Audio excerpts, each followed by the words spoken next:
Hi, friends. I'm Nancy Fox. And I'm Elaine Doran.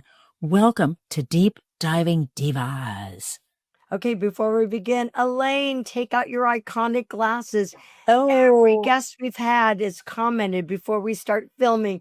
They love your glasses. It's definitely your look. And hey, someone gave me these enormous glasses, and it's definitely not my look. So, you making fun of me. Ditching the glasses. We're going to keep you with, it's going to be your look. Definitely not mine. Well, how many of you are Beatlemaniacs? Because even if you aren't, we have got such a treat for everybody. We have Debbie Gendler Supnik, who at the age of 13 was contacted by Brian Epstein, the manager for the Beatles, to help promote the Beatles coming to America. He wanted to have this wonderful support from all the teens that were here. And so she has got an amazing story to tell. Wow, she got that engine going that helped launch their American stardom, especially with teenagers. Incredible. And now, 60 years later, she's written an incredible book called I Saw Them Standing There. And it's a front row seat to history with stories that only Debbie can share. It's lovely, it's funny, it's heartfelt, and it's truly iconic. So buckle up, divas, because today we are diving in deep with Debbie. Let's get started. Hey there, friends, it's Nancy and Elaine. They're the Deep Diving Divas, it's quite a name. They're diving deep into the things that matter most, from friendships to family and so much more. Join them each week for a splash of fun. And now let me introduce you to the unstoppable, the amazing, the one and only Debbie Gendler Supnik. Hi, thank you. Hi, Nancy. Hi, Elaine. How are you? Hi. Debbie, I know that we met way back in the 80s. Women in Film was in its early stages, and you were the first executive director for Women in Film.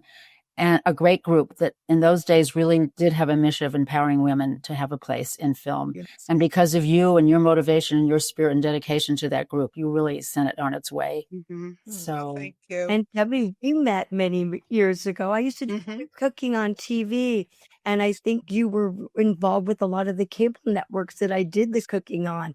HGTV, that was Smart Solutions, your baby, and we'll discuss that more. But it's so nice to see you finally. Same here. I still have one of your cookbooks, Nancy. I think I showed you the cover, the salad dressings and herbs, whatever. I always thought they were so terrific. We made them on the show once, and out of the hundreds and hundreds of cookbooks, I kept yours. So really, I'm so flattered. Thank you. That's really, really sweet. Thank you. Debbie, well, we'll talk about Nancy and what she does in her cooking sometimes on these wonderful shows. There's wonderful special cooking segments. But Debbie, tell us what happened on February 9th, 1964 that changed your life forever. Yeah. Right. It changed my life, and it changed millions of other people's lives and gave them a direction, like everyone from the famous, when you talk about from Billy Joel to Bruce Springsteen to Gene Simmons. I mean, all these people were watching the Ed Sullivan Show that night at 8 p.m. to see the Beatles. My particular story starts the end of April 1963 when family friends were in London on a vacation, and they didn't know what to bring me back. But they passed a record shop in London and thought, hey, she's 13 years old, loves music. We're going to go in and buy her the latest selling record in England.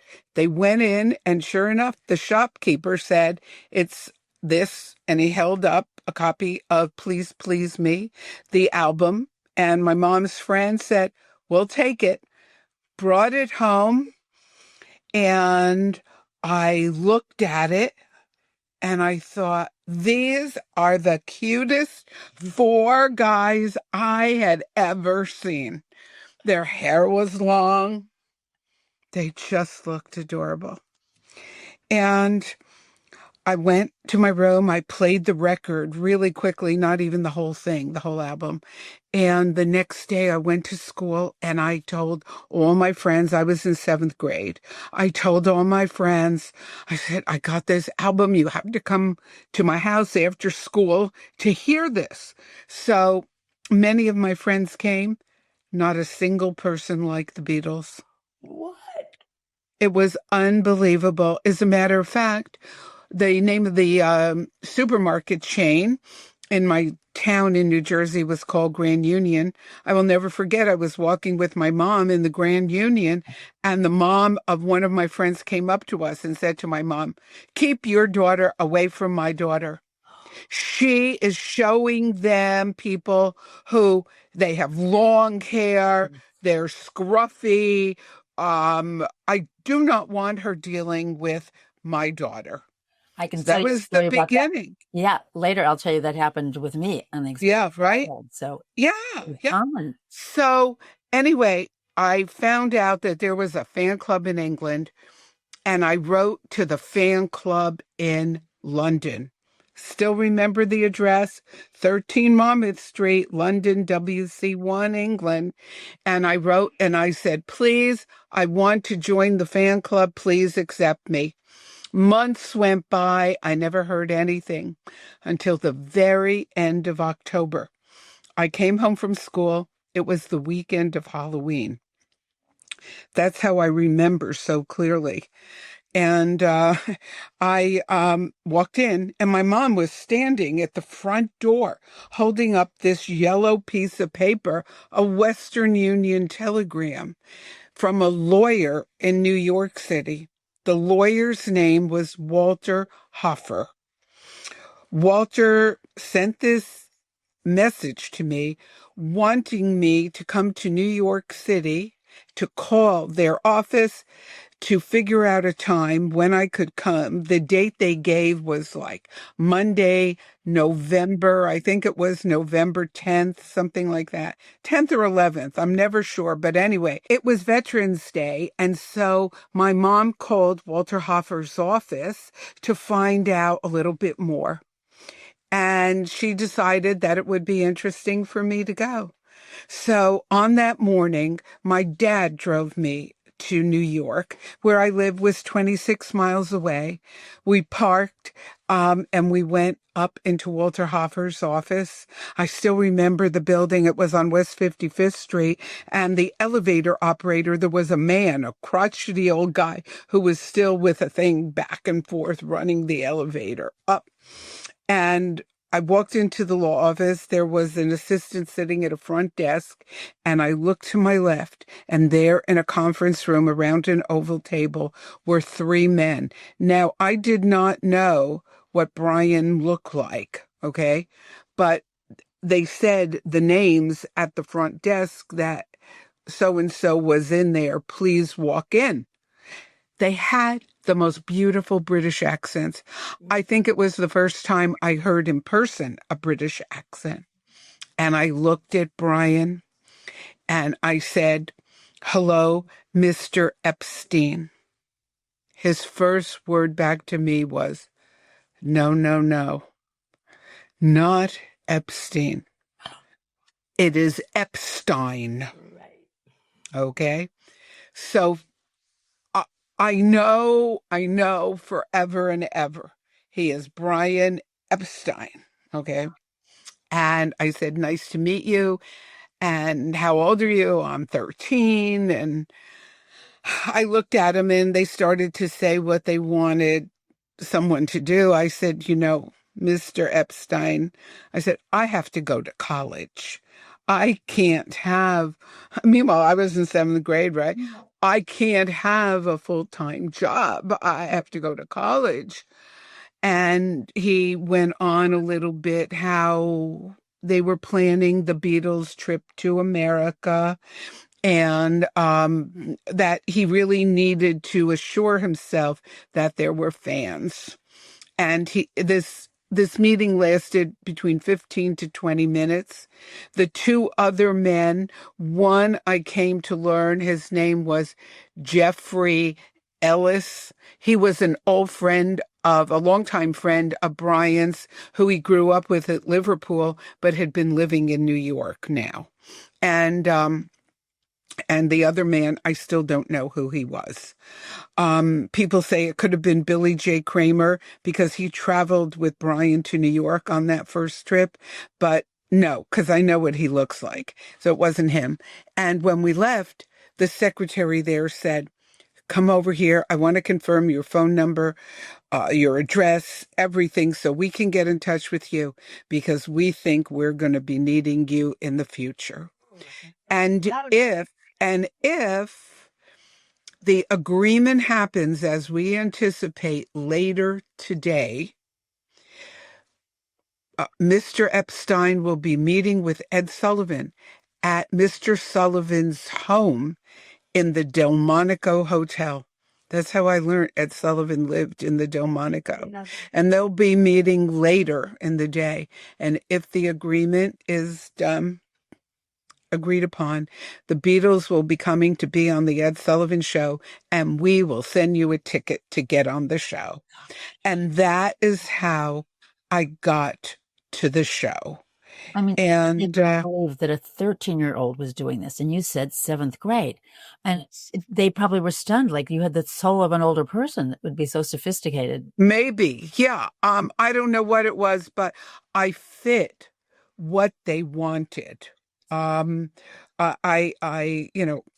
I did. And sure enough, in the end, they did call upon me. And that's how I got involved in the fan club. The fan club was originally housed for about the first 2 years, I'd say, in Walter Hoffer's law office. It was until Walter and Brian and Walter's wife, they formed what was an entity called Beatles USA Limited, the official fan club, the business arm of the Beatles in the United States. And Walter was there until another lawyer, Nat Weiss, came into Brian's life, and Walter took a sidestep. And shortly thereafter, they moved from Walter's office to a place on Broadway that they started up. But Walter was the hub of activity. He gave over a supply closet to the fan club. They moved in desks, and that's where it was run out of on West 57th Street for quite a while. It's such a thrill. I can't even imagine, how cool were your parents that they, said go for it and brought you there. And what did they wait in the car while you went in to see the show? Or did they give your mom or your dad a ticket also? Okay, no, only one ticket. As a matter of fact, Coveted. a ticket for me. As a matter of fact, the Sunday before, Ed Sullivan made an announcement on his show. If anyone has a ticket to give me, please. Do you know there were only 728 seats in the theater, and there were 50,000 requests for tickets? 50,000. I really wasn't sure that I was going to receive that ticket in the mail. And I knew about it, of course, because people were by January speaking all about they're going to be on Ed Sullivan. They're going to be on Sullivan. And because, we mostly got our information from DJs, right? It all depended who you listened to. Was no internet, right? Nothing like that. Newspapers a little bit, teen magazines, but the lag was too great to have that kind of current information. So it was really DJs. And so the DJs started to give out the word that the Beatles will be on Ed Sullivan. And so I, like all the 50,000 other requests, I started to send in requests too, because I felt I really needed to have, some back up in case I didn't get that ticket. I have to ask you, after reading your book and knowing what you did, what did Brian finally ask you to do when they did call you back, when they decided they needed you? Because that is so great. Someone who's an event coordinator in public relations in my background, that they asked this young girl to do something amazing for the city of New York and the Beatles. Yes. Well, it truly was the ultimate of PR stunts. Okay. I would have to get like girls to like scream or things like that. But my first big, big job was I received yet another telegram from United Artists. I'll never forget the guy. I still have the telegram. His name was Mike Hutner, head of publicity at United Artists. He said, "We need your help." And I do have a picture of it in my book, the Debbie, telegram. at this point, hold up your book. Everybody wants Okay. to see it. Okay. Here we go. All right, move it over a little bit towards A me. little bit. There you Okay, there we go. And the cover is me at age 15. It was taken August 14th, 1965, the day after, in my bedroom, the day after I actually met the Beatles. And I'm reading the book, A Spaniard in the Works, that I was given by them. It had just been released. So there's a great photo in there of the telegram from Mike Hutner. And he asked me to round up a group of friends to sleep overnight on the sidewalk in front of the Astor Theater, where A Hard Day's Night was going to premiere, to buy tickets for the premiere of the movie that was coming out in August 64, but there was a premiere earlier, and for fans to sleep overnight. I did manage to get 11 other people with sleeping bags. We would be protected by New York City police. And we slept out overnight on the sidewalk on Broadway. The old Astor Theater is now the Marriott Marquis Hotel, right in the dead center of, and I mean like dead, like it's like scary over there, right? It was even scary when we slept on the street, to be honest with you. We just never shared that with our parents.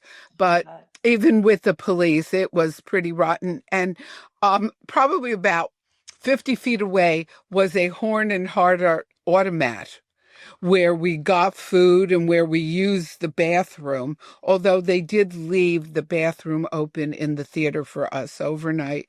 But we slept out there waiting for that press moment right then and there. I also did little things for the fan club. Like there was a local show on WPIX TV called The Clay Cole Show. Clay Cole was this sort of actor. I mean, he played a role in Chubby Checkers, Twist Around the Night, or whatever the Twist movie was with Twisting the Night. Yeah, something like that. But he had a show, and he put on shows in New York at the Paramount in Brooklyn and in the Paramount in Manhattan as well, with Murray the K and with others and people like Little Anthony and the Imperials and Jay and the Americans and all these bands. And he had a thing happening called Ringo for President. When the Beatles came out, it was 1964, was a presidential campaign.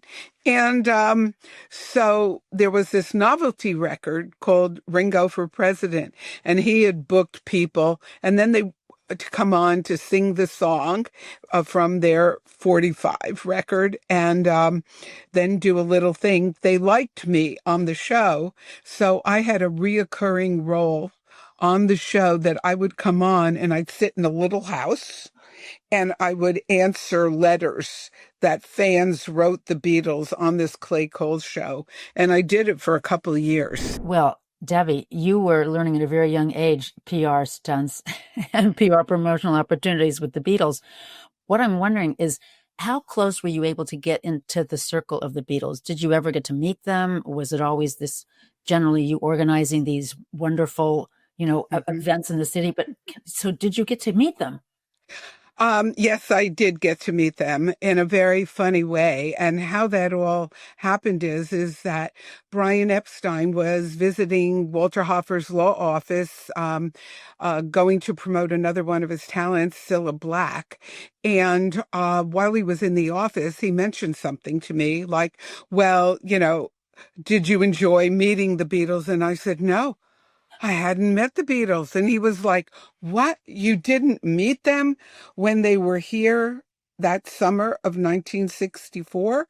I said no. I said I went to Forest Hills and a couple other of the concerts to see them, but I did not meet them.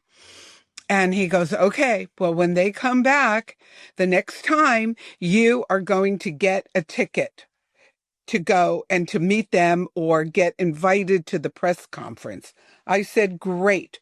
So sure enough, I was selected by the promoter, Sid Bernstein, famous. We're coming into the 60th anniversary this August of the big Shea Stadium concert. So sure enough, I was the first person to welcome the Beatles to America. I was invited to the Warwick Hotel.